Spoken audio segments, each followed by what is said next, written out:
Hello, wrestling fans, and welcome to the Nameless Retro Wrestling Show because all of the good names have already been taken. I'm your host, Ben Jordan, along with my co host, Michael V. And we are joined this week once again by Steve Stone. Steve, welcome, welcome. This week, ladies and gentlemen, we are, and this week we are reviewing Sold Out 1997, the very first NWO pay per view brought to you by WCW. The only, I guess, yes, the first and only. They never did another Sold Out. This is the only Sold Out. NWO one, yes. Oh, no, there was a few more. The NWO one, yeah, but they did some pay-per-views. Yeah, right. Yeah, okay. This is they went back to WCW Sold Out. Yeah, exactly. They're WCW / NWO Sold Out. Yeah. And we will get into why it's the first and only NWO only pay-per-view, because there are many reasons why they didn't go back to this concept. And we are going to break them all down right here tonight for you. But before we do that, we like to start the show with a little bit of housekeeping. And Michael, I know you've got some housekeeping that you want to talk about regarding the show and the network and all that good stuff. What do you got? Actually a few things. Number one, on a non-related, somewhat somber note, there are NBA people and there are basketball community people. And for those that know me, I'm very much a basketball community person. Jonathan Sharks of The Ringer, great podcast host, 34 years old, passed away of cancer this past week. He's got a GoFundMe set up. He left behind a 1-year-old son. Very, very sad story. Definitely, if you can, check that out. And even if it's not something you want to donate to, just check out if you love basketball, check out some of Jonathan Shark's writing or some of his podcasts, because he was amazing, man. He was a great teacher. So that's the sad part. Now, second part, it has, however, been a very good day for me, because today I realized that, first of all, me and Steve, we got to greet each other like this from now on. Because I've got Steve into some pirating now, so that's anytime I can expose people to more wrestling that is not on Peacock, I'm very happy. So that is a win for me. And then Ben threw the cherry on my Sunday when he said that he's been checking out Robert Fuller and Continental Wrestling. God bless, because that is something that does not get talked about enough. Man, I'm glad you brought this up, because I need to publicly put you over. The Robert Fuller and Continental Wrestling is something that you've been telling me about for months, and dude, I am all in. I love Robert Fuller. I can't get enough. I started in January 1986, and I'm just going to binge watch as much Continental Wrestling. The way Robert Fuller moves and bumps and everything about him is truly unique. He doesn't look like he should be in the ring. He doesn't look like he should be a pro wrestler. But then he starts doing pro wrestling shit, and you're like, whoa, what the fuck is going on here? It's really incredible.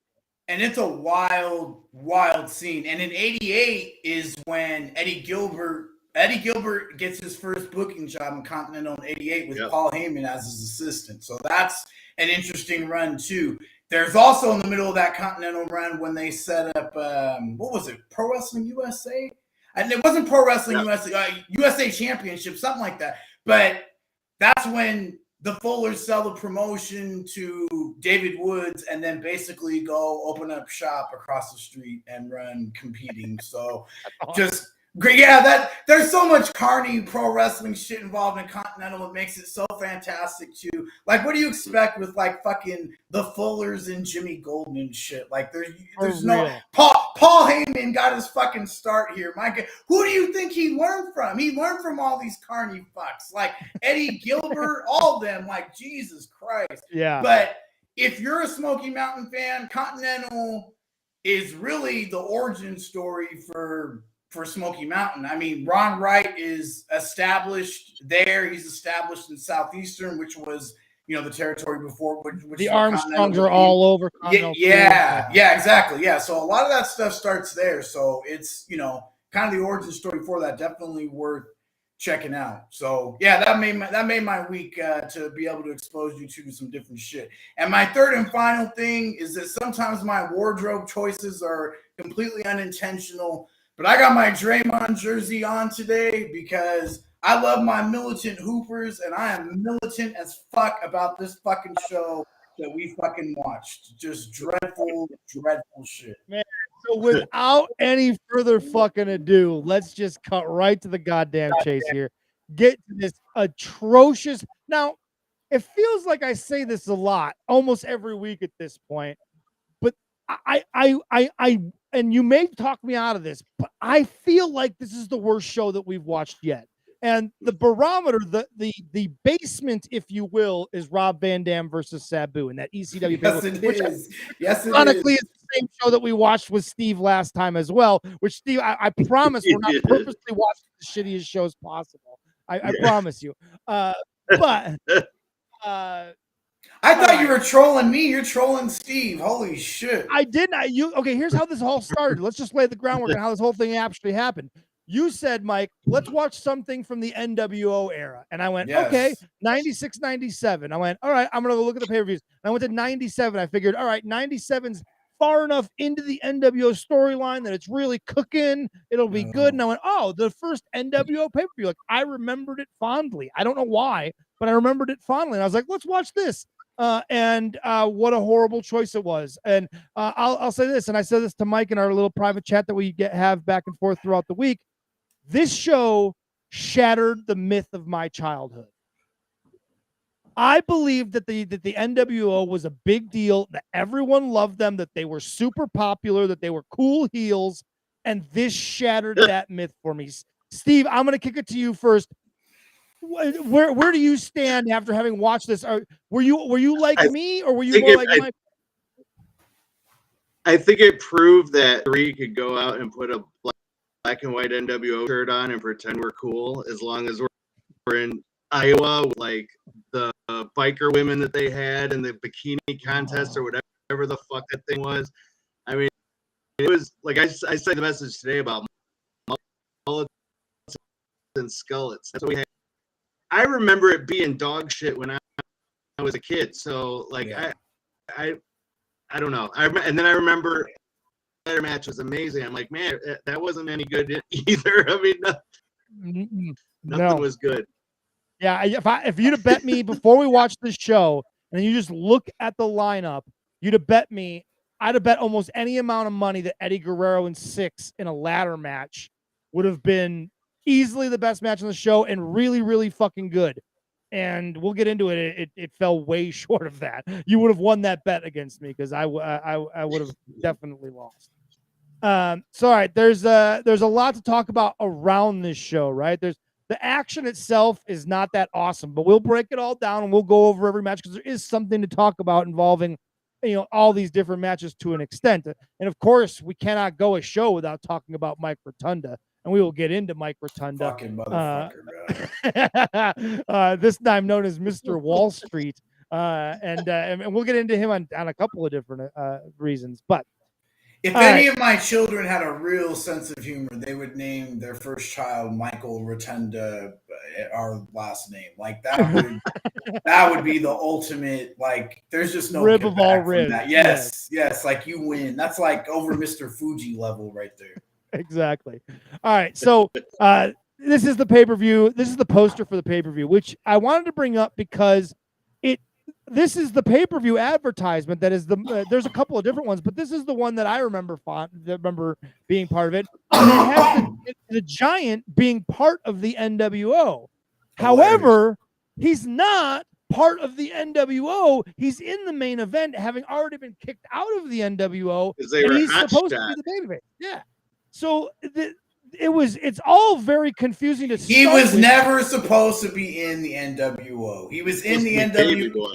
He was in the NWO. No, it was Syxx. It was Waltman. This is when Vince was dicking with Waltman's contract, and they had to debut somebody that week because DiBiase said 4 and next week 5, and they were thinking Waltman was already. Oh, right. Yeah. So Waltman doesn't come until so wait a minute. Was Waltman's name been... Go ahead, Steve. No, yeah, Davey Boy was a different time, but he's in there. Yeah, he was. I think is Davey Boy. I think he's probably settled by then. But yeah, around that time, Davey Boy was a question mark. They didn't think they, had him for sure, but he was going back and forth. But Waltman, Vince did that with Flair too. But if your theory is right, and that wasn't supposed to be the Giant, it was supposed to be Waltman, did they audible and call him 6 because he was the 6th one, or was he going to be called 5, or was he going to be called Sean Waltman before that? You know what I mean? Like, I wonder what the case, or is it 6? It's probably something that came to them after. But I mean, they've been open about it. I mean, it's not something. I mean, they basically had no choice but to. I mean, Vince did the same thing with Flair. Like when he has that, you can go, we'll let you go thing. He always fucked with WCW. Like, there's got to be a Xerox of like his ass that he sent to them or something like as a release. Like, yeah, right. That is interesting though, because looking back, the NWO really loses its focus and loses its momentum when the Giant joins, because it doesn't fit, it doesn't make sense. It ruined. He should have always been on the opposite side and been part of WCW. It just never made sense. And now that you say that nugget makes it make a little bit more sense. That they were just kind of like, what do we do? What do we do? And they were like, fuck it, make the Giant in the NWO. It started the first of his 500 babyface heel turns. Oh my God, nobody has turned more than Paul White. Nobody on planet Earth has turned babyface heel more than Paul White. And that's a discussion for another time. Maybe when we watch a WWF. I will always remember Paul White as the man who cried after an IC title win over Cody Rhodes at WrestleMania. That is Paul White's lasting memory in my impression, or impression on my memory. That's all I'll ever remember him for. All right, so let's get into some of the business. Oop. Let me turn this down. No worries. All right, the business notes. Everybody loves the business notes. When we start, I do. God damn it! Yeah, I do too. I think it adds a great element and gets us off to a good start. Kind of giving some of the lead up and the background and the business surrounding these different pay-per-views. I think it's fascinating. Listen, my process is I hit this vape a few times and then I start just diving into shit. So why? It's getting more and more like wild now. So yeah. Yeah. First and foremost, this pay-per-view takes place in Cedar Rapids, Iowa, of all places. Yeah. And I mentioned this to you in our chat, Michael, and I want to get your thoughts, Steve. I'm sorry, what is it? As a meth capital of the world. No shit. That's funny. Because isn't what a Queen of Meth, Tom Arnold's sister. She was lived in Cedar Rapids, if I'm not mistaken. That's where that all comes from, if I'm not mistaken. Anyone ever see White Boys? That you ever see that movie? No. Oh yeah, very low budget. I think Steve may have frozen on us, showing he's got a bad connection. Yeah, no. Steve, if you can hear us, I'm gonna log you out, but log you back in when you pop back in. Try logging out and logging in. But in the meantime, yes, this takes place in Cedar Rapids, Iowa, which is a really weird place to have this pay-per-view. And you mentioned it's a good WCW town, but that doesn't necessarily make it a great place to put this pay-per-view. And it's reflected in the fact that the crowd sucks balls the entire fucking night.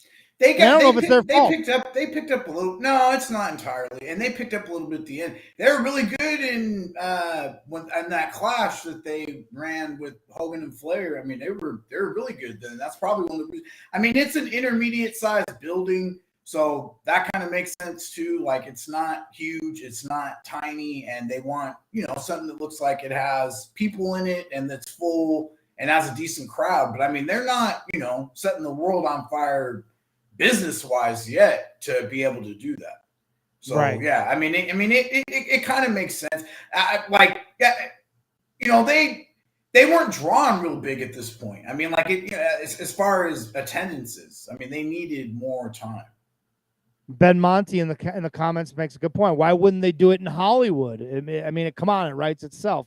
It just feels like it should have been done in like a New York building? Or LA or so. You're right, and not sell it out. That's what I'm saying. Like, if you go to places like that, you're gonna have to run build. Like, I think that's honestly part of the process, and I think that's why they did it twice with Hogan shows. Is the Clash and this is because yeah, you're thinking, okay, Hogan will sell enough tickets to fill this, 6,000 to 7,000 seat building. But if you go to LA, first of all, you can't do the Garden because of WWF. So I mean, if you're doing like Long Island or something like that, like what, 16,000? Like they're not getting anywhere near that. Not at this time. They're not that hot yet at the gate. So I mean, I kind of get it from that perspective. The crowd, yeah, it hurts the show. I mean, listen, the show sucks, but there's times where, it feels like they should be more into it and they're not. But the concept sucks, which we'll get into. I mean, absolutely. It's hard to judge a crowd, man. All I know is that when they were handed a pile of shit and said cheer or boo for this. And it was like, I don't want to do either one of those things. Listen, that clash in 94 with Hogan and Flair and Dusty and Dustin against Arn and Terry Funk, like, I mean, that's that crowd, and they're solid throughout, top to bottom. But I mean, this is a shit show. Yeah. Pay-per-view buys. This pay-per-view does 170,000 pay-per-view buys. From the Great American Bash in June 1996 to Fall Brawl September 99. This is the lowest buys for any WCW pay-per-view in that 3+ year time frame. Now, this is going to be the first time I'm going to reference the podcast that Eric Bischoff did with Conrad, excuse me, his 83 Weeks podcast. They did an episode on this show, and there are a couple of clips that are on YouTube regarding Eric Bischoff talking about different aspects of the business part of the show. We're going to play a couple of those clips at some point, but I'm not going to play this clip. But what I want to talk about here is the bullshit excuse that Eric Bischoff comes up with to explain why this is a poorly bought pay-per-view. And he goes to explain that it was a Saturday that was the Saturday after the Royal Rumble, the Sunday before, and the next day, the day after that Sunday is Super Bowl Sunday.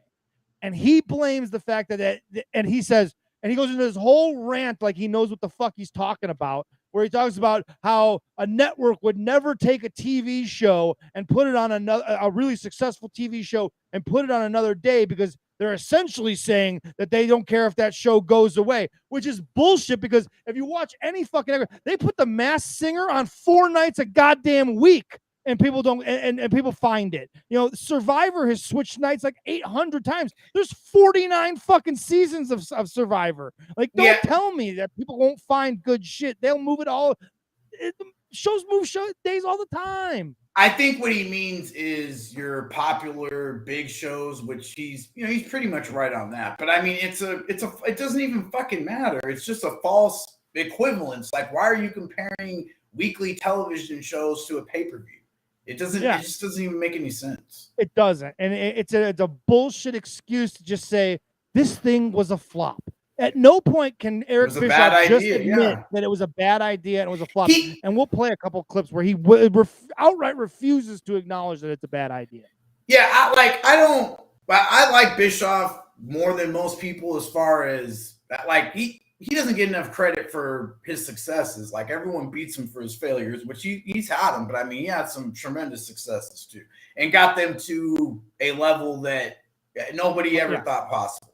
But the podcast though, like, it's him and it's Conrad too. It's both of them. Like, and this is why I told you a side rant was coming in, but I used to like the Conrad podcast, but just gave up on them because he started getting charmed by the workers. Like, he used to be the guy who was like, speaking for, the fans and asking questions that we commonly asked ourselves and all that stuff. And then he just turned into the guy who was like you're friends with these guys now, so you don't push them. And some of the stuff he just doesn't know better than to even ask, which, we'll get to, like, are you playing that clip where he talks about why or no? Yeah. Why he decided. I have a couple different clips. And Steve, we're talking about Conrad, and what Steve and I were actually having this conversation before we went on the air, that Conrad's in this weird spot where, like, you're like you said, befriended these guys, but also he has no financial incentive to push back and anger these guys, right? Like, why would you want to piss off Eric Bischoff? He's making you a shitload of money.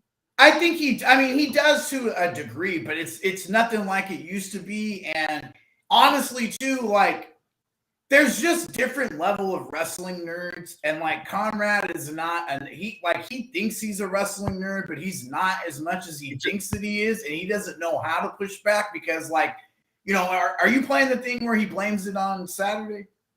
I don't think I have that clip pulled. Yeah, that's fine. Yeah, he blames it on, you know, on the show being on Saturday. Conrad throws him the softball and asks, like, you know, does Saturday have anything to do with this? And he goes into this thing. Well, I'd say it caused a 20 to 25% drop. And it's like, you can't just throw out random fucking numbers like that. And the thing that's bullshit where Conrad didn't know to push back is that Hog Wild 96, fucking 6 months before this, is on a fucking Saturday. Like, the SummerSlam 90 through 94 is on a fucking Monday. Survivor Series used to be on Wednesday, Thursday. Every fucking fight, every fight by 1997, the big ones are on fucking Saturday night.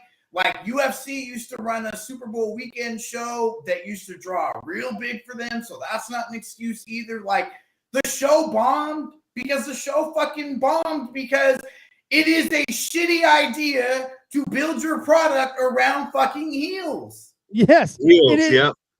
I said this to Mike throughout the week while I was watching the show. It's a 3-hour jerk-off fest of the NWO jerking themselves off for 3 hours in front of the world. And it's like, why would anyone want to watch this? And to your point, you put the pay-per-view buys, you guys can see it on the screen there. Hog Wild 96, 6 months earlier on a Saturday, did 220,000 buys. So with the same main event, with the same exact fucking main event. So don't tell me, Eric Bischoff, that it was because it was a Saturday that there was a 25% fucking drop off. You're bullshitting.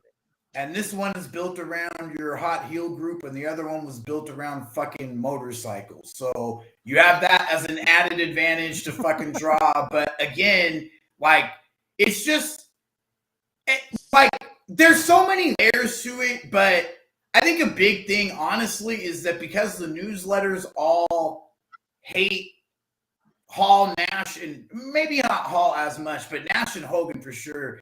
Because in that era, they're writing and they're kind of setting the narrative for what everyone's reading and what everybody kind of recites, and they want to bury them for like push themselves. It's like, yeah, they push themselves, but they're not these fucking over heels and like no one cares about WCW or whatever the fuck. Like that's not the case. Like, and it's I'm not just using this as an example. Like this is a sample. It's not just the crowd. You could not sell the pay-per-view. Nobody wanted to see a fucking pay-per-view that is featuring these guys, whether it's because they're heels, whether it's because it's these guys, whatever the fucking reason is, they could not draw. Steve, thoughts? Nobody wants to watch a show where you're gonna have a heel ref the whole time count slow and then help the heels win, and everything is some fucked up bullshit finish. And going back to Conrad, I feel like his shows, he's just reading off the Observer anyway, so it's not even his own opinion. Right, which we'll get to because we're gonna play Dave Meltzer's. He reads Dave Meltzer's review of the show like to Bischoff's face, and it's amazing. It's like the three of us wrote it. It's amazing.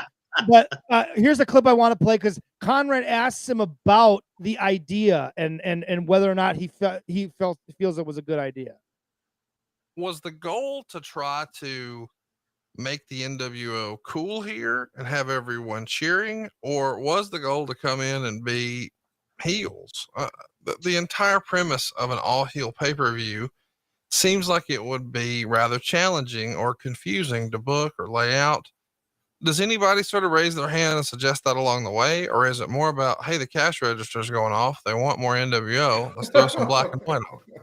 Bingo. It's number 2. And by the way, the answer is number 2. But listen to Eric Bischoff completely not understand the question and kind of try to derail it. No, I mean that's silly to assume that would have been the strategy. Look, the idea. First of all, it wasn't an all-heel pay-per-view. There were babyface. Eddie Guerrero was in there. You know, Diamond Dallas Page. He was a huge. That's not what That's not what Conrad's talking about. Of course, you have baby faces on the show, but the fact is that the heels are the star of the entire show. Right. Yeah, but he flubbed it though. He flubbed it in the way that he said it because he said an all heel pay per view, which again, I guess that part's on he knew what the Conrad. fuck he meant. Bischoff knew exactly. Well, what the fuck I don't know. I mean, he's stammering, looking for an answer right now. I mean, he's fucking Just a week before this pay-per-view, you know, kind of screwed the NWO when they made an offer to him and got a huge reaction. You know, DDP was a big part of this. Chris Jericho opened up the show as a babyface. So there were plenty of baby faces on the show. It wasn't an all-heel pay-per-view. But you made a good point. You know, as I watched this back, because again, as I typically say when we do these things, I had not gone back and watched this pay-per-view since we did it. No, only we fucking did. And I made a lot of notes when I was watching it. Some of the notes were specific for this podcast, but some of them were just my own personal notes on how this pay-per-view could have been so much better. Because I think the idea, even though you set up the show by saying it's one of the worst pay-per-views in history, I don't think so. It wasn't to me. Because I understood, you know, and I understood. I'm smarter than the audience, right? Not as a fan, and I understand why fans may have felt horrible about this pay-per-view because there were reasons that justified that. Right, but from my point of view as a producer, this pay-per-view was a means to an end. It wasn't an end. It wasn't a blow-off pay-per-view. It wasn't like, oh my God, all these matches are happening and we're going to blow off all these feuds, which is typically the formula, right? You spend 4 weeks on television building up to the payoff, and you make people pay for the payoff. That's a pay-per-view. Right. This pay-per-view wasn't structured that way. This pay-per-view was structured far more as a vehicle and a means to further establish the war, if you will, we were trying to create artistically between WCW and NWO. That was mission number one. And we checked that box. We didn't check it as well as it could have. My personal notes on this show, there's a lot of things we can talk about on this podcast, the ways that it could have been much more, you know, effective. But we checked that first box.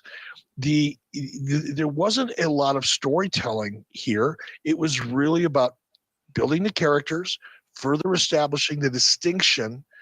So a 3-hour jerk-off fest. It was a 3-hour jerk-off fest of the NWO is what he's essentially saying. But it wasn't a bad idea. No, it was a fucking terrible idea. And it shows on every metric possible. It was, come on. I mean, he's so full of fucking shit. You can't do the same thing every week, every Monday with the same finishes, the same bullshit NWO run-ins, and then expect people to pay $25 to $30 for it to see the same shit. And then you see it in the main event. We don't even get a goddamn finish. It's like watching Nitro anyway. Exactly. So they go on, and later on, a couple minutes later, he goes on to try to again defend this fucking atrocious show. Tune it out because they've heard it before. But after watching this pay-per-view, it brought me back. I can't overemphasize the success that Nitro had, that the NWO had in finding a way to be completely different to the WWF or than the WWF and attracting a new audience as a result of it. Everything that we did that was successful was out of the box.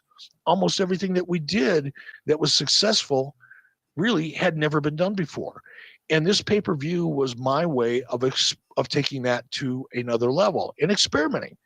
And as in any experiment, sometimes, you know, you're successful and sometimes you fail. See, he walks right up to the line of going, it was a bad idea, but then he can't just admit that his idea fucking sucks. And like just like Russo, him and Russo are the same person. They can't admit when their ideas were bad. Oh, I wish he admits it. Good, you're never gonna stop hearing about it. He admits it at times, which is right. He walks up to the line. He walks up. Yeah, to the line, that's why it's surprising to me that he's not doing it here, because I've heard him do it before. I mean, he's done it at times for sure, but here, like, I mean, this whatever is like he's digging his heels in.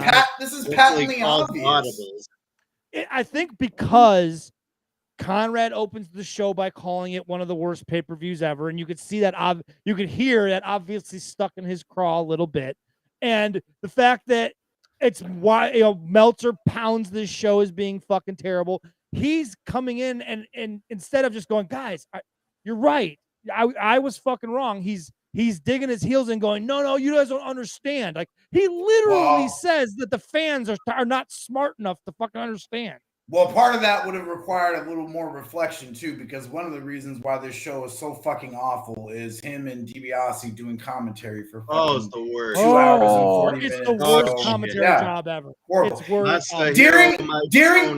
During the Six and Eddie Guerrero match, they're doing spots, like major spots, and he's in the middle of like a 2-minute rant about fucking people being fake karate fighters, and he starts talking, he's ranting about Steven Seagal and Jean-Claude Van Damme, and then he's talking about guys that are getting knocked out by girls at the YMCA, and like Six and Eddie Guerrero are doing like fucking topes and shit, just crazy shit, and he's in the middle regular of this fucking drop rant. kicks. Just regular drop kicks. He's calling like a front stomp to the face. It's like, my God, you're worse than McMahon. And McMahon at least said, what a maneuver. Listen, when you think about the whole CM Punk situation, Bobby Fish came across like a fucking dumb shit, and Eric Bischoff is playing the role of Bobby Fish right here. Like talking about how insulting to the audience it is and all this shit. He fucking started talking about Glacier's weak karate offense. He fucking works for you, you fucking idiot, and it was your idea, you asshole. And he paid millions of dollars. You picked Ray Lloyd. He's fucking and he's fucking burying him. It's just like, what the fuck? Like, and it's what if you want to bury baby faces, that's fine, but you don't bury baby faces by saying shit that's true. Like that's he's talking about how like weaknesses. Yeah, he's like talking about how shitty it looks, and it's like, well, yeah, we all know that. Like, what the fuck? Like, we've been trying to fucking ignore it for the last 3 months, and you're telling us it's there, asshole. Yeah. Talk about shit that you want to talk about shit that's insulting to the audience. The Miss NWO fucking contest that they had throughout this entire pay-per-view is insulting to the fucking audience. That was one big inside joke that nobody was in on. It was like Hogan and Bischoff had an inside joke where like, wouldn't it be funny if we just had a bunch of ugly old biker women and we acted like they were hot and we asked them really provocative questions? Wouldn't that be hilarious? And it's like after the fourth time on the show, it was like the same dumb questions, the same dumb answers, the same dumb jokes. It was all fucking stupid. It's a bunch of 40-year-old men making horrible puns and jokes and to women that obviously didn't know these questions were going to be asked. Exactly. How many of them went, what? They didn't even hear them. I think that I think that Hogan and Bischoff probably had a few rotund women from the Iowa area in their AWA days, and this is them just like they came up with this whole thing together. Like there's no question in my mind. Yeah, this is it them feels just like back and forth. It honestly feels like from a production standpoint, from a writing standpoint, from an everything standpoint, it's almost as if they wrote this the day before the show, literally. Like or they during. As it was going. Yes, exactly. They were just like, all right, let's who can make the flight to Iowa? And we'll put them all on the show somehow. And like it was very like there were some Ian Rotten elements of this where it was just like thrown together the day of, and it's just nothing makes sense. It was that'd be a good match. That'd be a good match. It's up and down the whole show. It probably gets 25 or so minutes of actual airtime throughout the night. It's horrible. And he's defending this show, and it's like this is like one of the it provided zero entertainment value. Like there's at no point is there even like a remotely funny moment or anything. It's all just bad. And that's why I will say this. When you say, okay, when we're saying this is the worst show we've watched, we have to compare it to that ECW show, which inevitably you have to compare it to Rob Van Dam versus Sabu, which we all that agree was is that the was worst better match. than this whole show. I agree that Yeah. the Miss NWO stuff was way more painful, 10 times more painful than watching that Sabu Rob Van Dam match, and it lasted every bit as long. If you put all the Miss NWO segments together, it's probably longer than that Rob Van Dam Sabu match, and it's painful. The last hour. There was of that definitely show more was miss spots garbage. in the Miss. I know that ECW show was terrible, The bro. last I hour know. of that show was so garbage. But this show has it was nothing, so bad. nothing to look back at. No, I There's think nothing. it did though. We'll get to it. There's a couple You'll of things defend that it. aren't You'll they're not defend it. bad. I'm not defending it. I just like as far as being No, worse listen, than that you than are good. WrestlePalooza. No, WrestlePalooza. I would take this over WrestlePalooza. Barely. Oh, yeah, I wouldn't. Yeah. I wouldn't go that far. Jesus, I don't know Christ. that I'm there either. At least You're you gonna had have to Chris Candido and Lance Storm and all them on there. I mean, Mikey God Whipwreck damn. and Justin Credible Yeah, was better than way hell better yeah. than anything on this show. Oh, That match fuck. alone was way better than anything. All right, let's get into this because there is even after, when we talk about this first match, we're going to sidebar a little bit here too. The first match on the pay-per-view Wait a second. We got more business notes. Way more. You're way off track. Well, I was going to do the NBA, the Japan stuff in connection with Chono. No, throw all that shit because there's more in there than that anyway. The Giant and you're right, the Giant and Hogan stuff. Yeah. I'm sorry, you're right. So this is the fourth and final pay-per-view match between the Giant and Hulk Hogan, headlining a WCW pay-per-view. Pay-per-view buys from their previous shows: Halloween Havoc 95, 120,000 buys. So this does better than their first match against each other, but 1995 is a different time for WCW too, right? Yeah. Much different. That was babyface Hogan. Correct, against Dungeon of Doom, a son of Andre, the Giant. That era sucked. Yes, you could see in 1996, Super Brawl 96, the Giant is hot at that point, and Hulk Hogan is as his opponent. I mean, people believe that the Giant could beat Hulk Hogan. Is ultimately what it is. No. What do you think it is, Mike? Oh, it's Is Elizabeth. that the cage match? Savage It's and Elizabeth. Flair, right? It's Elizabeth. Yeah. All right, connect the dots there for me.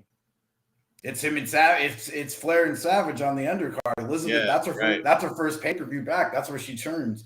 I think that's his. I think that's. Yeah. That's the money. I put it on that because that's the feud that at that time when she turns really starts their house show business turning around. So yeah, I definitely That's think incredible. It's incredible when you think about it, but it's hard to argue. Elizabeth is one of the top draws in the history of the wrestling business. I don't know. I wouldn't go that far just because there's top attractions. Because it happens like in a fewer amount of times, but she's definitely the most underrated. Like nobody ever talks about her at all, but she drew money, man. I mean, that's just the way that it was. She's the definition of babyface that you want to feel bad for. Yeah. Mm-hmm. Yep. And then we talked about Hog Wild 96. That's the outdoor show at the biker rally, and that does 220,000 buys. Is that also the show on Saturday? On a Saturday. Is that also the show where Ric Flair wrestles Eddie Guerrero? Yes. And that is a very interesting match to go back and watch because the bikers are not into Eddie Guerrero at all because they're very racist. And that match is awkward because the crowd is acting not as awkward as that's Harlem the Steiner. Heat. Yeah, that's the Steiner's Harlem Heat show. Yeah. Yeah. The white dudes that rode there on Harleys were wrestling black men, and that unsurprisingly did not go well. Right. Who would have thought? That may be the next WCW pay-per-view we watch might have to be Hog Wild 96. Why do you keep picking bad WCW shows and then bitching about them? What the fuck? Because doesn't that sound interesting to go back and watch that? Those shows were always so bad because it's like nobody's wrestling fans there. Like it's really rough. Like, and they did like odd choices. Like that first one, they had fucking Dean Malenko and Benoit wrestle like this Matt Classic for 30 minutes. 30 minutes or something like that in front of fucking bikers. Like, what the fuck? Nobody gave a fuck about it. Yeah. I know Kevin Sullivan had his demons. I'm going to go ahead and assume he was high when he wrote that one. Right. Jesus Christ. interesting tidbit from Michael V here. The Hogan versus Giant feud averaged 180,000 pay-per-view buys, while Hogan versus Vader, again, that's babyface Hogan versus heel Vader, different circumstances, but still, that program only averaged 153,000 pay-per-view buys. And ironically, Hogan didn't put either one of them over ever. No. Neither one ever, huh? The Giant never beat Hogan in any of these 4 matches, did he? Nope. I think He they did did it like all- some DQ finish. Yeah, he did a Halloween got Havoc the title. technically. Yeah. It's like a because he tossed him off the building, right? No, because Jimmy Hart interfered. That's Yeah. right. But And that earlier was in that Jimmy pay-per-view, Hart turning on Hogan. Yes, that was the same pay-per-view. yes, where the Yeah. Giant falls off the building after the monster truck match. Yeah. No, Where the 95 water is, isn't even near the building, but he lands in the water and then comes back dry as a sheet. 95 is one of the most underrated shit WCW years because it's just Hogan. It's Hulkamania from fucking 88, like in 1995, and it's Remember when you remember we did the promo with the OJ gloves and he was talking about yes, like, you know what happens when you wear black gloves, bro. Yes, he was so desperate. Remember, that's also where he wears black for the first time, right? Because he's going to team with Sting and Savage against the Dungeon of Doom, and he throws the red and yellow in the trash can and burns it because he's going to be dark Hulk Hogan because he's going to mean business this time, brother. Oh yeah. 95 WCW. He was so insecure he burned an Observer on a fucking pay-per-view in that era. Yeah, and it almost blew up in the building. If you've seen that video, like Sting's looking at the garbage like, oh shit, this thing's gonna blow up. Like it almost blew them all up. That would have been the irony of all. So great. So all right. So that covers the business of this pay-per-view heading into it. First match on the pay-per-view, Masahiro Chono representing the NWO taking on Chris Jericho. 11 minutes and 8 seconds. It was a perfectly fine match that had no heat because the people in Iowa barely knew who Masahiro Chono was.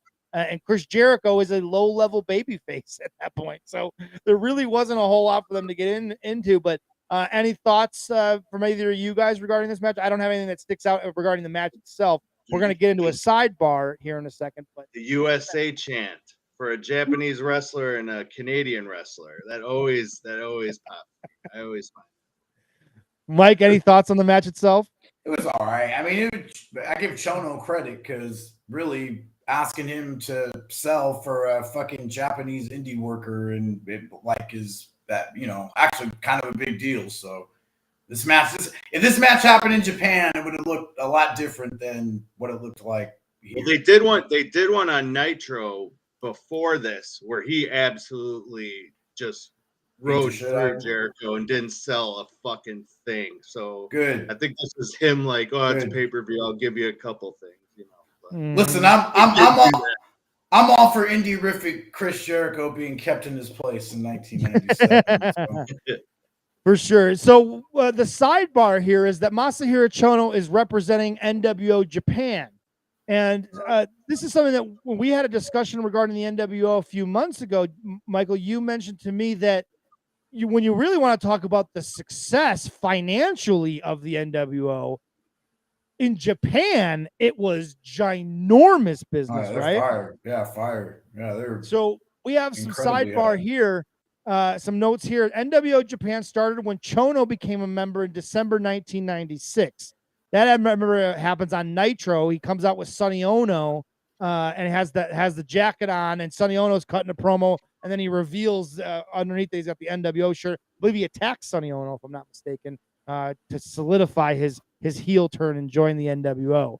So the NWO Japan would become a thing, and members of the NWO Japan would include the Great Muta, which if you're going to do like Japan, big names in Japan, that's the Hulk Hogan or Randy Savage, if you will, of Japan, right? I mean, it's as big a name. Between him and Chono, those are two huge names in the Japanese market at that point, right?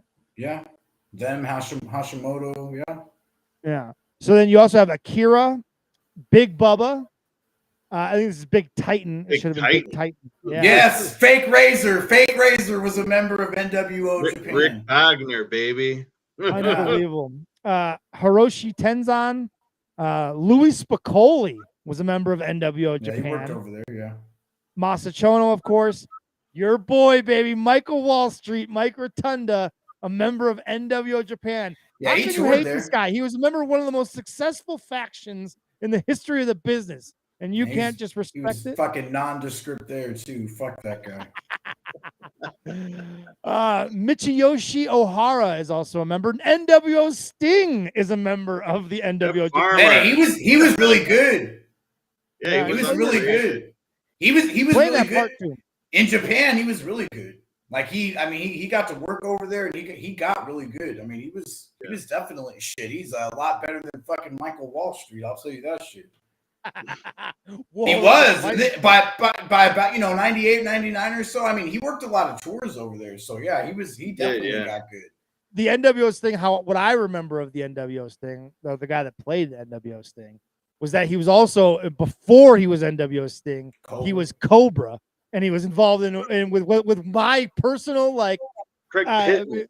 Craig Pittman. I love Sergeant Craig Pitbull Pittman, right? And so I always remembered him as Cobra, the guy that came in to feud with him because they were former Army guys together, and that was their stories that they had a falling out when they were in Vietnam or some shit. Yeah. Pittman would rappel from the fucking ceiling when they were fucking 3 years old.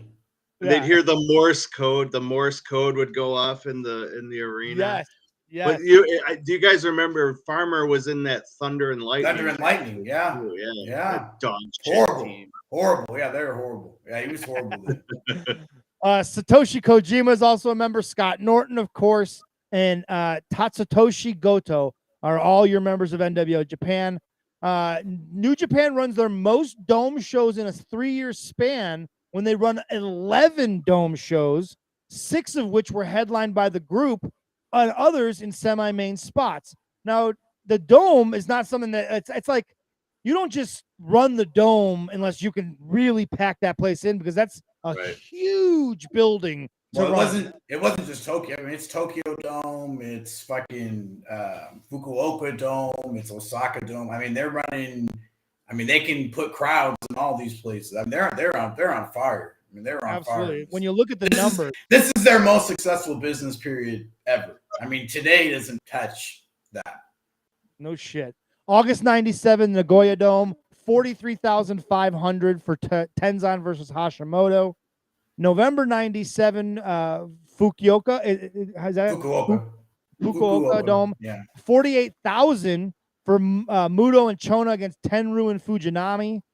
January 98, Tokyo Dome, 65,000 for Kensuke Sasaki versus Muto. August 98, Osaka Dome, 35,000 for Chono and Fujinami. January 99, Tokyo Dome, 54,000 for Muta versus Norton. I mean, 54,000 people for Muta versus Norton. You know that's hot. That's when they turn babyface. That's when Muto and them turn babyface and split against Chono and they stayed heels. Gotcha. And then So April 99. Now you start getting into the babyface NWO run over there. Yeah, which obviously still does great business, because April 99 Tokyo Dome, 54,000 for Muta versus Don fucking Don Fry. Fry was awesome. Love Don. On Fry Drew. He did in Japan for sure. 5 gates for those events. The averages of the 5 gates for those events, $20.8 million. No, that's the totals. The averages in parentheses. Yeah. Excuse me. Yeah. 4.2 per show. 4.2 million per That's show. then. Yeah. Right. Adjusted for inflation. Crazy. Yeah, adjusted for inflation. I mean, to put it in perspective, because that's 1997 through 99 money, adjusted for inflation. I mean, what's that? 7.5?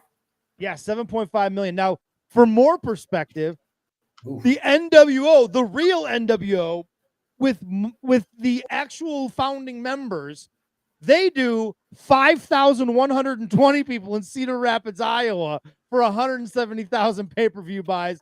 for It looked gate, like there was 500 people there. It You know what I mean? it really did.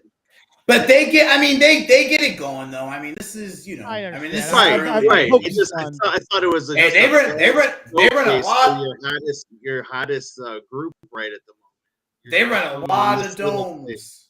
They run a lot of domes for Nitro. And they kill all those domes by the end of '99. Yes, that they certainly do. So that gives you a little perspective on NWO Japan and just how amazingly successful business-wise the NWO was for New Japan Pro Wrestling. I mean, Jesus. When did that die? I know Inoki tried to do the shoot style not too long after that, right? And then business crashes death, right? early 2000s. Really after that, right? All Japan feud. That's when business starts dying. He starts trying to make it into a fucking shoot, and when China's wrestling fucking Shono, right? at the Tokyo Dome. China. Yeah. Hey, if you got access to those the old TVs for that too, if you got hookups there, I'd like to watch those. The old All Japan, New Japan TVs. I have some, and there's some channels out there too. I have all for All Japan. I pretty much have all the matches. I mean that. Oh, okay. Yeah, I got everything. Unbelievable. I have over 1 terabyte of just All Japan from 72 till 2000. Jesus, my God. That's insane. I'm gonna become more obsessed now that I know how to do this stuff. and dude, don't sleep on 70s All Japan. 70s All Japan. Oh no, I don't. Awesome. Yeah. No, it's good stuff. It's really good. All right, exactly. Moving on. We have a Mexican death match. Ugh. Hugh Morris representing WCW with Jimmy Hart, of course, also representing the Dungeon of Doom, taking on Big Rubber Rogers, who recently left the Dungeon of Doom to join the NWO, and somehow this resulted in a Mexican death match. I thought Conan had something to do with it, but I don't know exactly how they. I thought this was a rib just because Hugh Morris came out dressed as a Dudley and was giving us like flashbacks of that Sandman Dreamer match. He looked like Big Dick Dudley. Yeah, exactly. Just could work a lot better, but God. Yeah, but the way that he works, because he's never on pay-per-view and he's getting a singles match, he's like every guy that doesn't get laid getting laid. Like he's going right down on the girl. He's wasting no fucking time. Like he is so eager to please. He is so fucking eager to please. Like he did a fucking moonsault off the steps. It's just like he gets run over by a motorcycle for the finish. It's like, God damn. See, and I remember those spots. There's shit you don't remember. I remember that horrible moonsault from when I watched it when I was 16. I remember that spot now. I mean, hey, that means something, right? Right. It means something. I don't know what, but it means something. You're right. I don't know what. That should have been his gimmick, the overeager lover, Hugh Morris. That would have been so much better. Dude, there's a direction, right? Yeah. There's a Hugh Morris Scott Norton match that happens. It's in '95, I believe, because it's Fire and Ice Scott Norton versus very early Hugh Morris.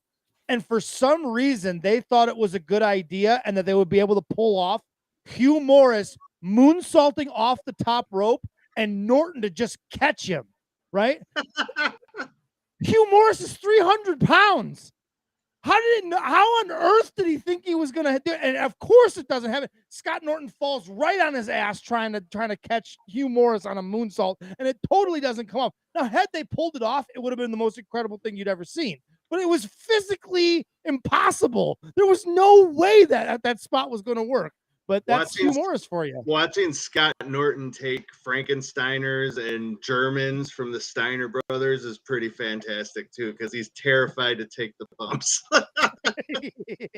Those were fun tags, though. Those Fire and Ice. Yeah, they were really good. Tags. I really liked those. Fire and Ice is underrated as a tag. Yeah, they split them up too fast. I agree with that. But that's the thing. Love and Have Ice Train with his wife all the time. No shit. Hey, if Norton wants to do something, who's gonna tell him no? I mean, that's just the Exactly, reality of the right? Yeah, right. situation, you know? Also, Scott Norton is in an underrated tag team with Buff Bagwell, Vicious and Delicious. Oh I yeah, like I this. They're love underrated Scott too. Norton. Yeah. I even loved in '95 when he came in. I remember ordering the pay-per-view as a kid, and fucking Nails walks out. to 93, wrestle Sting. It was Slamboree. supposed Yeah. to be Scott Norton. I'm like, son of a Yeah. bitch, because they wanted him to do a job, and he did, and he was smart, and he went back to Japan. But yeah, Yeah. that was definitely not an equal replacement. No, not at all. So there you go. Mexican death match. Yeah, Big Bubba Rogers defeats Hugh Morris when he runs him over with a motorcycle. Okay. Oh my god. Yeah. That fucking sentence. Wow. All right. Right? That is a sentence that really happened, ladies and gentlemen. You don't have to go back and watch it because we did. The next match is a singles match. Jeff Jarrett representing WCW taking on Mike's favorite wrestler, Mike Rotunda, going by the name Mr. VK Wall Street at this point. And as Mike pointed out on the Facebook page, looking very much like a guy who played football in high school, but is out at the bar just telling people how good he was at football in high school. He definitely looks like that dude at this point. Yeah. The theme, the story that's kind of the underlying story of this match is that Mongo and Deborah are in the crowd, right? And Jarrett is flirting with the Four Horsemen. No. Deborah loves Jarrett and is trying to get him in here. The underlying story of this match is that Jeff Jarrett stole Mike Rotunda's shitty, boring moves, and they tried to fucking out each other at the end. The only possible conclusion you can come to about the finish of this match is that Mongo McMichael traveled in time to 2022, has listened to this podcast for weeks and heard me bitch about Mike Rotunda and his fucking abdominal stretch, and he cleaned house for me, man. God bless this motherfucker. Because right when these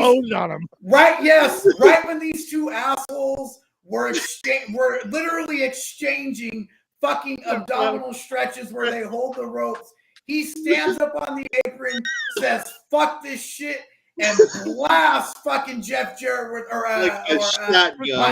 Rotunda with that fucking briefcase, and my heart got so happy. Fuck WrestlePalooza. For that moment alone, it's better than fucking WrestlePalooza to me personally. This is how you blow off the whole me and Mike Rotunda thing. We don't have to watch him for a while now. Like, I finally got my payoff. They did this shitty thing. This is how they killed him off for you. Yeah, exactly. He was fucking. This is how he was written off, and I don't have to deal with it anymore. He died on the way back to his home planet. Oh my god. Oh man. But hold on. This match, like, this is heel versus heel. Like, Jeff Jarrett is a dick, and he's wrestling the most boring man on the fucking planet. Why are you putting this fucking match together? Like, that's what I'm saying. Like, this is an Ian Rotten book match. This is Ian Rotten going, these two guys can have a good match. Have a good match. Dude, I remember doing a show for Ian where he had the separate locker rooms for the heels and baby faces, and he had gotten so high and just was like, well, we're going to have all the heels work the heels tonight, and we're going to have all the babies work the babies. Well, why the fuck do you have kayfabe locker rooms then? Goddamn moron. Ian Rotten's the best. Okay, I have a question too, though. Why did they have all these guys from WCW sitting in the crowd? And then randomly, I mean, they did nothing. I think Randy Anderson came in. Arn Anderson, Brian Knobs is randomly there, but Jerry Sags isn't. Faces of Fear. Yeah. It's just random WCW guys sitting in the crowd. Like, why did they go to Cedar Rapids, Iowa for this? I don't understand. It'd be one thing if they're in like Atlanta. You know what I mean? If they're in Atlanta or something, it makes sense. Like, they're in town. You would save money. You would save money on travel if you just did it like close to the. What a wildly expensive expense to just fly all these random dudes in for no reason. Listen, if the Nasty Boys have rats anywhere, they have some farm girls in Iowa. Oh, I guarantee it. Hell, it was probably their rats that they lent out for the contest for the Miss NWO deal. Yeah, exactly. I know a girl. I could see Knobs doing that. They were the only guys that my oldest daughter met when she was like 3 years old. And I have a picture, and like you got Sags with no teeth and Brian Knobs, like his rolls are hanging over her shoulder. I mean, it was cute. They were nice to her, but I mean, they were out of their minds. Steve, Ben, you might have heard this story, heard me tell this story. Steve, I know you haven't, but Don Marie was sitting at a bar with Jimmy Snuka, and Brian Knobs walked in and yelled across the bar, "Hey, Jimmy, don't kill her!" Oh my God. Oh, amazing. goodness. That's absolutely amazing. Yeah. Let me tell a quick Snuka story. I'm in a locker room with Snuka, and I did the metalhead thing, so I always had the horns on the back of the shirt. And Jimmy Snuka comes up to me and goes, "Are you stealing my gimmick, brother?" And I'm terrified because I'm like, this motherfucker killed a broad, like, and he's gonna kill me now, And he's like, "You stealing my gimmick?" I said, "No, man, it's a music thing." And then I hear all the guys laughing, like they put him up to it, but it was kind of terrifying to see that look in his eyes, because you're like, okay, this guy's killed before, he's gonna kill again. My Jimmy Snuka interaction is very limited. It was at the Gathering of the Juggalos, and what I remember about Jimmy Snuka at the Gathering of the Juggalos is that dude was chain smoking like a motherfucker. That dude was never without a cigarette the entire time I saw him, other than when he was working. That dude was chain smoking cigarettes the entire time. So that cancer was legit, huh? Mm-hmm. If we had 2022 technology then, and Jimmy Snuka's at the Gathering of the Juggalos, I'm following that motherfucker around with a camera the whole fucking night. Yeah, right. dude. That shit is not getting turned off. Oh you my get him God. on a podcast, it'd probably be entertaining for like a week, and then it would be like, all right, this is the same story over. Correct. Yeah. How many stories could he really tell? No, he bullshits his way He through wrote his book. Hey, he wrote his book and admitted that he murdered the girl or whatever, that Vince hid the money. It's like, and that's why he ended up retrialed, right? He changed details in his book. He's done some shoot He did some shoot interviews. He was not in good mental shape, and he would just say it like it was always like, "Good memories, brother." And, good memories, brother. Yeah, tell us about your run in Portland. Oh, good memories, brother. Like, tell us about when you killed that broad. Oh yeah, good memories, brother. Yeah. Vince covered it up, brother. All right, we got to move this along a little bit. All right, the American males explode in our next match. We always see exploding tag teams. We do, very much so. It's a running theme. Scotty Riggs representing WCW taking on Buff Bagwell of the NWO. They gave these guys plenty of time, 13 minutes and 51 seconds. Probably too much time, honestly, because there are elements of this match that I like. It's probably, at this point in the pay-per-view, it's easily the best match on the pay-per-view up until this point. And Bagwell had some good, decent interaction with the crowd. Man, you could see star all over Buff Bagwell. I mean, he should have been world champion. I thought after he came back of the neck injury, he could have been a babyface world champion. And they fucked it all up. They might have fucked up there, but the only thing with he just man. He's not likable, and as a heel, he's too comedic. But yeah, at that time, I mean, if you're gonna do it, listen, they didn't get what they could have got out of that. But for me, capitalize on a real life situation. Yeah, but I mean, outside of that, trying to maximize that as much as you can. Like, he's a really good, like, second fiddle underneath guy. Like, he was a perfect sidekick for Scott Steiner. Like, I will say that. Yeah, he's a great sidekick to Scott Steiner. I just feel like he could have done more. They could have done more with Buff Bagwell. He could have been a bigger star for them if they wanted him to be. And I understand why they didn't. Maybe they tried and it failed, or they didn't capitalize at the right times. But man, when I watched him in this match, I went, man, the guy bumps good. He looks incredible. He could talk. He's not afraid to interact with the crowd. Like, there's a lot of positives about Buff Bagwell. And this match itself, technically speaking, was a perfectly good match between two guys that are not terrible workers at all. Scotty Riggs is not bad. Scotty Riggs is okay. Yeah, no, it shouldn't be. Okay. It shouldn't be 14 minutes on pay-per-view. But yeah, correct. no, Yeah, this is a definite like Nitro main event one week or something. He doesn't really get bad. He doesn't get bad in the ring until the neck. Then he gets much worse. This is also the debut of the Blockbuster. That is the only thing I will say is the first time he uses the Blockbuster, which becomes a iconic move for him as far as the finish goes. Next match on the card is Scott Norton. We talked about him a little bit already, taking on Diamond Dallas Page. As Bischoff pointed out when we were listening to him earlier, Diamond Dallas Page had just turned down the NWO the first and the most famous time on Nitro, where Hall and Nash come out. He puts on the shirt, then he gives fucking Razor or Scott Hall the fucking diamond cutter, and he turns him down.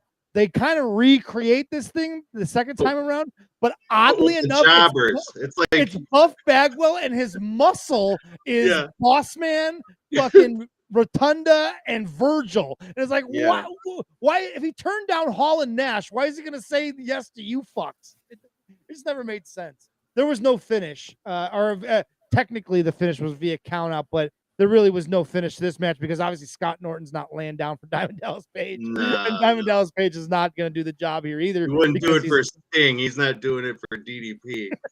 But he jobs a lot in this. Oh no, he did. I know. We're just making a joke. No, but that's what's like weird about it though, and why it's also very stupid. Is it like why are you? If you're gonna do the finish you do in the main event, why are you doing that here? You can't beat Scott fucking Norton. Like Ice Train beat fucking Scott Norton at some point. Like, and it's not like the lineup. It's not like the lineup was announced. They could have just threw a Beeb guy in there to do a job for DDP. I mean, if it was that big of a deal, but they could have had Virgil do it. They could have had Virgil do it. To be honest, you know what I mean? Minutes, like, Well, I mean, if you're putting Norton in there because he's the biggest name. That's fine, but again, like he can lose. Like it's not going to kill him to lose. He's done it for way worse people than DDP. Just weird. Like this show is booked like shit. It is for real.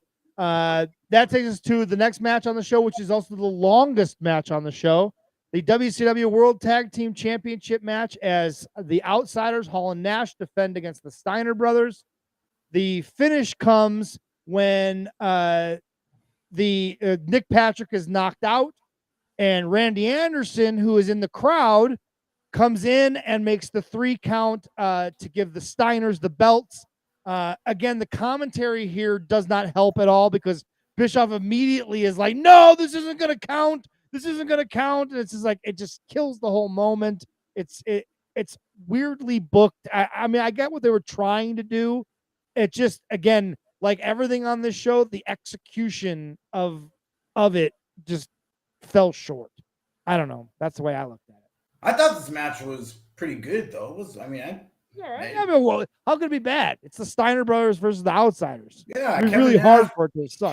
Kevin Nash is taking belly to bellies and shit. I mean, I thought it was the crowd. He hurts it, and you know, I mean, honestly. It's pretty well worked. I mean, they get some decent crowd heat at times, but it's not consistent. But yeah, I mean, I thought this match was pretty good. That's why I was saying, like, as far as that, the Riggs Bagwell match, the WrestlePalooza show, like this is up there, pretty close. Is this better than Just Incredible and Whipwreck? Because that was a pretty good match. It's close. Okay. And there's nothing there's nothing on this show match wise that is worse than Rob Van Dam's. Yeah, and then following that main event even too. I mean, this main event's not good, but I mean, Jesus, it wasn't. At least it had crowd reaction. You know, it's a fair point. No one put anybody on each other's shoulders after this fucking main event like they did after that one too. So that's true. My God. I'm willing to concede this. If WrestlePalooza is still the worst, this is second worst that we've watched. Yeah, I think so. That's fair. Yeah, well, What about that? What do we watch? Didn't we watch There like was Mayhem 2000 or something like that? There was WCW? a couple A episodes late early WCW. on. Yeah, Yeah, that we might have watched been, them that pretty might atrocious. be up there. Yeah, anything Vince Russo booked is definitely possible or around that. So yeah. And the TNA pay-per-views, that first TNA pay-per-view with the Johnsons and shit. That's it's pretty up there, bad. too. Yeah. Yep. We've watched a lot of shit. We need to fucking correct that. Hopefully next week we'll correct that with the AWA. Well, I like Super Sentai. Yeah. We'll get into that. All right, Steiner Brothers do win the titles. The thing that is kind of remembered about this is that the next night on Nitro, or the 2 nights later on Nitro, is when Bischoff fires Randy Anderson on television. He's like, I got kids, and they make that whole thing. Cancer. And, yeah, he's got cancer, and they make the whole deal of firing Randy Anderson to try to get some. Bischoff was great in that segment. He is fantastic. Yes. All right. Next match is the United States Heavyweight Championship match. It is a ladder match. Eddie Guerrero taking on Six. Six is the champion going into the match. The match is fine. It's a rare heatless ladder match. The crowd barely gives a shit about it. I thought the heat was there probably more for this than anything else. It wasn't that bad. I thought this match was good for its time. Like, if you're judging it against ladder matches that evolved into fucking, carefully orchestrated spot fests and all that, then yeah, it doesn't hold up. But by the standards of a 1997 ladder match, it was good. The finish is goofy, but I mean, other than that, I mean, it was really goofy. But there was some. There's some fucked it up. But there's some. Well, I don't know. But there were some really good spots though that looked really good. Fucking Sean Waltman busted out his old fucking Lightning Kid aerial moves and shit. So it was fun for a while. I didn't mind it at all. I thought it was just different for what it was. For that time. For a ladder match of today, yeah, it's okay at best. But if you're when I'm watching this shit, I'm trying to watch it with 97 eyes as much as possible. Like, True. Shit that's in that era. In that era, it was pretty good. I thought it was probably the best match on the show. Yes, I think that is fair. And how could it not be? The finish is wonky. Both guys are up at the top of the ladder. They both take the belt down. They both have their hands on it. And then it gets weird because I think Guerrero was obviously supposed to like rip it out of his hands and hit him with it. But when they went to rip it out of his hands, he dropped the belt. Like it slipped out of his hands too and fell to the ground. So he didn't get that moment where he's standing at the top of the ladder holding up the belt with the win. He has to jump down off the ladder and pick up the belt off the ground and then gets declared the winner. So it's a little bit anticlimactic. No, yeah, that part, yeah, it's definitely anticlimactic. They definitely fucked that part up. It's wonky, but yeah. Up until then, it wasn't that. I didn't think it was bad. It wasn't a bad match. That's not what I'm saying. I thought it was pretty good. Yeah, I thought it was pretty good. There's really not. You can't bash the match itself almost at all, other than the finish. Yeah. Steve is having internet issues. He just messaged me. He's trying to get back on. Okay. But yeah. So that leads us to our main event of the evening, the WCW World Heavyweight Championship match. Hollywood Hulk Hogan defending against the Giant again for the fourth and final time on pay-per-view in a main event.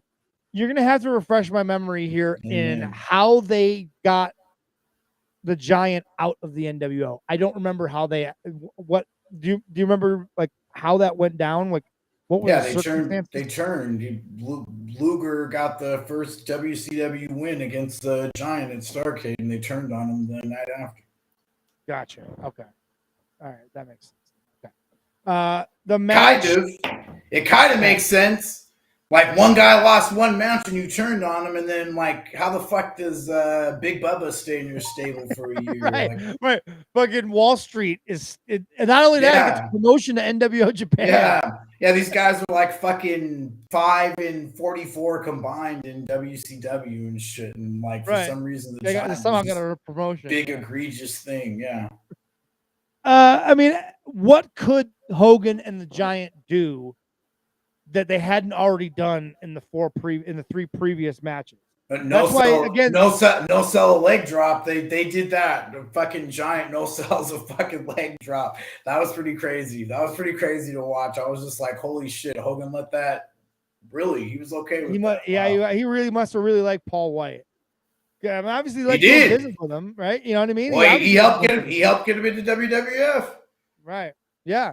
Yeah. Exactly. So yeah, Through the matches. Bushwhackers. Say again. Through the Bushwhackers. That's the best part. Really? Yeah, they were intermediaries that were like the back channel between Vince and Hogan and getting them in there. Yes. That's incredible. That's It's crazy. That's so crazy.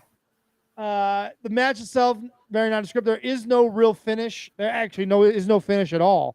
The NWO comes out. Eric Bischoff comes out with a guitar, and one of the worst guitar shots you'll ever see in your entire life happens. Hogan hits Giant with the guitar in the soft. How pissed do you think Honky Tonk Man was in 1997 seeing Hulk Hogan swing guitar as a finish? Like, he must have been like hopping mad in his living room. How did you not call me, Terry? How did you not? No, just about Hogan stealing his fucking gimmick or something. Like, there's he's got to be. I would have done it. Why would be in the NWO? Like, could you imagine the Honky Tonk Man in the NWO? No, but I could just see him just totally flipping out and something like that. But Wayne Ferris, they call him Wayne Ferris. It sucked. The whole thing sucked. It just all sucked. It was not good. But at the end of the show, what happens? They're chanting for fucking Sting. They are. The whole arena wants Sting. We want Sting. They expected Sting, and when they didn't get him, but he was they wanted him. He was in the rafters. That's right. They showed him in the rafters. Yeah. They showed him there for a second. But wasn't that NWO Sting? No. It was him. Yeah, it was definitely Sting. Was it at the very end of the show? Because Luger comes out to make the save at the end of the show. No, not the end. No. The earlier part of the show, that was definitely NWO Sting that they were in the rafters. That they showed in the rafters. That was NWO Sting. No, that was Sting. That's why they cheered for him. Yeah, NWO Sting never went in the rafters. Real Sting wouldn't have let that fucking ride. He was never in the rafters. No, that was Sting for sure. That was definitely Sting. Yeah, he's there. I remember him being there. They do a gimmick with the NWO Sting where they make it look like he's the real Sting at some point in this show, right? I'm not I don't think misremembering that. I think you might be. I think you're thinking that real Sting was fake Sting, but in the rafters, that is real Sting for sure. Gotcha. Okay. But they want that. But it's what I said. Like, again, like, they're chanting for Sting, and we've been over this. Like, the audience grows as Sting's popularity grows. Like, yes, I'm not discounting the NWO, but it's just that, like, this idea that, they were this hot group that just carried everything, and it's like, I mean, they really didn't want. They wanted to see. Yeah, they wanted to see people beat your ass too, and Sting was, and Goldberg and all those guys, like, even DDP, like, but I mean, he's on a lower level, but I mean, they got behind these, and Roddy Piper for sure, like, they got behind these baby faces, like, they wanted to see the baby faces win. It was not, the NWO so much cooler and WCW looks so lame. Like, I think that's like a newsletter narrative that, like, in theory, maybe, like, you're thinking that's going to happen, but I mean, it never really did. I mean, right. I mean, it's just the reality of the situation. The more that we go back and watch them, I mean, and the business parts that we go through, and then going through and watching some of the shows, I mean, it's just, you see the reactions are not like how we kind of remember them being. Right. Yeah, exactly.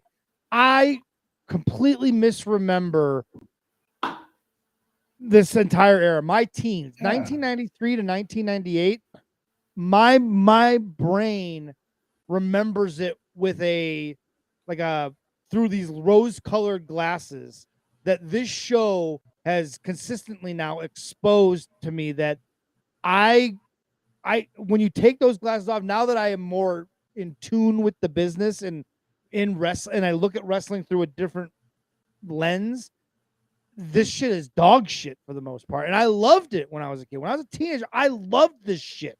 I loved every minute of all of this shit. And now I'm almost embarrassed that I liked it because it's bad.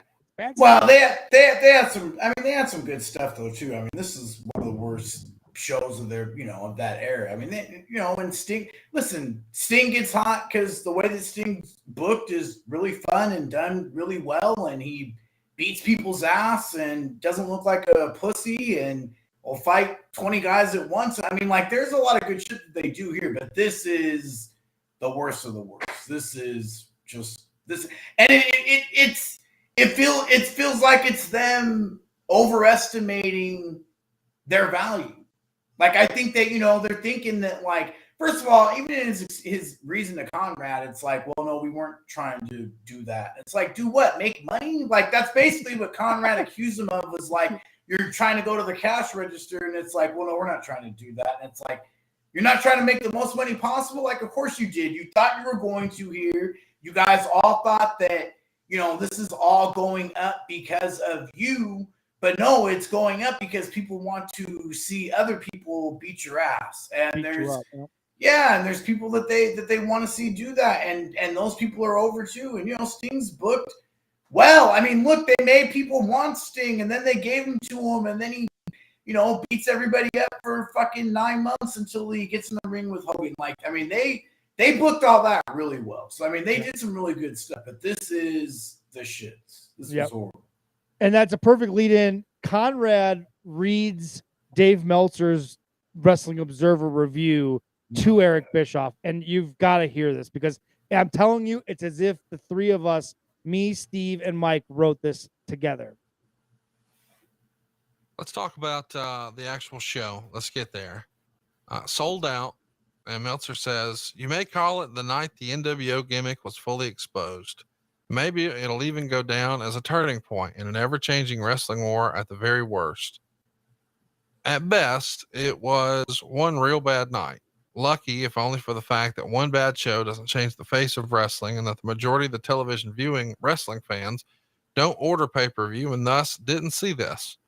Problem is, most of the television viewing wrestling fans who actually spend money on pro wrestling, thus basically keep the wrestling economy going, do order pay-per-view events. NWO sold out what came off to outsiders as the brainchild of someone intoxicated by his own success to the point of all perspective being lost, was the single worst pay-per-view show in the history of professional wrestling. There have been shows where the quality of the matches were worse, although this would be a bad show by that criteria. There have been shows with less heat and worse atmosphere, although this would be a bad show by that criteria as well. But there has never been a show with such poor announcing and outside wrestling skits, combined with bad wrestling, lack of heat, and bad atmosphere, and made it in the night of the Baltimore Bash and the Philadelphia Halloween Havoc were no longer thought of as the bottom of the pay-per-view barrel. It was like WCW copied the worst aspects of the first 2 weeks of Shotgun Saturday Night, and then tried to go even farther to the point it looked like a bar show put on by a person whose brain was so fried by acid that they only knew what world they were in, and it only had a resemblance of the pro wrestling show they were attempting to put together.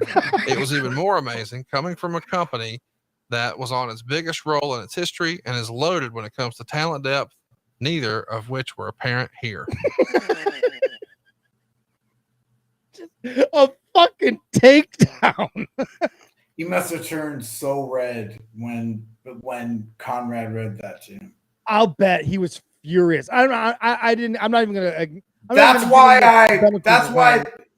another part of those shows that turned me off too. Is just these guys cutting constant fucking promos on the newsletters and shit, and just like, listen, the newsletters are not right all the time in this era by any means whatsoever. But it's like when Steve Austin calls Meltzer a friend and Bret Hart dedicates his book to him, and all these fucking, like, Ric Flair says he's one of the only 2 journalists he'd ever asked in wrestling. Like, there's so much shit there where it's like, some of this shit they're saying is true. Like, you guys waste so much fucking time. Like, those Conrad things, they all started having those in common too, where it's just like, Bischoff's cutting these fucking 10-minute promos on Meltzer, and it's just like, get the fuck out of here, man. Exactly. So there it is. NWO sold out 1997. Our thoughts on it. Horrible. Steve wasn't able to make it back. His internet. Steve said it's swallowed him up. horrible too. And he agrees with us. He agrees with Dave Meltzer. It was a bad pay-per-view. And hopefully we are going to cleanse our palate, because next week we are going to have a first-time guest with us. Midwest wrestling fans will remember him as Derek St. Holmes Esquire. Derek Bayer, he's a member of the Retro Wrestling Show community on our Facebook page. You'll see him commenting every once in a while and liking things. And he grew up in the Milwaukee area, which is the hotbed, the almost the nucleus, if you will, of AWA in a lot of ways. If Minnesota isn't, Milwaukee is a huge town, or was a huge town for the AWA. And he grew up watching the AWA, and we've been wanting to watch the AWA. So next Chicago week we too. will be. Yeah. And Chicago too, exactly. And he grew up in this area, in the Milwaukee, Chicago area. So he grew up an AWA fan. And he, like Michael V, is a wrestling encyclopedia and has so much incredible knowledge. He knows some of the guys that work the show, so he'll have some stories regarding some of the guys, including Buck Zumoff. He's worked a number of shows with Buck Zumoff, who we have said is maybe the worst parent in the history of the wrestling business. Yes. And the ground that covers. Wow. Yes. But AWA was the territory here too, in the Bay Area. I was there when Hennig won the world title from Bockwinkel. I mean, so there you go. So you guys, I have not watched almost any AWA. So you guys are going to be able to. And Chicago was a hotbed too. Yeah, and so it was before my time, to be honest with you. Before my time of watching wrestling, my dad wasn't an AWA fan, so I wasn't. So, but I'm looking back at it now, am a fan. So what we like to do is kind of break down the card, give you a preview of what we're going to watch next week.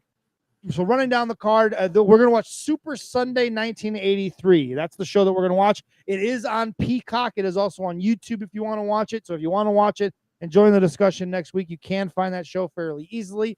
The show goes like this. Brad Rangans takes on Rocky Stone. Buck Zumoff takes on Steve Regal. Not that Steve Regal. Jerry Lawler takes on John Tolos. The Texas Cowgirls, Wendy Richter and Joyce Grable, take on the team of Judy Martin and Velvet McIntyre for the NWA Women's World Tag Team Championships. Yeah. Wahoo McDaniel takes on a young man going by the name of Eddie Boulder on this show. He would later be known as Brutus the Barber Beefcake. And he will be in a singles match against Wahoo McDaniel. We have a 6-man tag team match. The High Flyers, Greg Gagne and Jim Brunzell, team with Rick Martel to take on the team of Ken Patera, Blackjack Lanza, and Jesse Ventura, which is interesting because you don't get an opportunity to see much of Jesse Ventura as a wrestler. Obviously, everyone remembers him as a movie star and commentator, but as a wrestler, there's not a whole lot. I haven't seen a whole lot of Jesse Ventura, the wrestler, so I'm interested to check him out there. The AWA World Heavyweight Championship is on the line as Nick Bockwinkel defends against Hulk Hogan. Lord James Blears is your special guest referee. And your main event of the show is Vern Gagne teaming with Mad Dog Vachon to take on the tag team of Sheik Adnan El Casey and Jerry Blackwell. And I know, Michael V, you are a big Jerry Blackwell guy. Yeah. I love Jerry Blackwell. He's one of those guys that he really, there might not be a Vader if there wasn't a Jerry Blackwell. I mean, he's a pioneer in the big man working ability. So there you go. You guys will be able to smarten me up about Jerry Blackwell. And this is the first chance we've had to watch Nick Bockwinkel. And I think we'll have a great discussion about where Nick Bockwinkel rates as far as all-time greats. I think he's highly underrated. I think a lot of people don't appreciate Nick Bockwinkel, but we're going to bring you reasons why you should appreciate Nick Bockwinkel next week. Hey, Hogan's good in this era too. Hogan could move, and I remember this match being good, and this was a fun show overall. But yeah, Hogan. And you talk about it smashes the myth. It smashes the myth that Hogan wasn't good or wasn't a star before Vince McMahon put the machine behind him. you know, he was. This is right after or right before he does. Well, wrestling history was written mistakenly, and then it was corrected, and that was mistaken too. But before WrestleMania and before Starrcade, there was Super Sunday, because Super Sunday is broadcast on closed circuit in Chicago while they're running the show in Minneapolis. So they like Starrcade was not first, fucking WrestleMania was not first. Like these closed circuit events, but they happened well beforehand, and this is one of those examples. So yeah, we'll get into that. We'll get into the deal. business. Yeah, we'll get into the business for sure of AWA Super Sunday. So for Michael V, I'm Ben Jordan. Special thanks to Steve Stone for joining us. It won't be the last time Steve joins us. He'll be a regular in the third seat. But until next time, this has been the Nameless Retro Wrestling Show.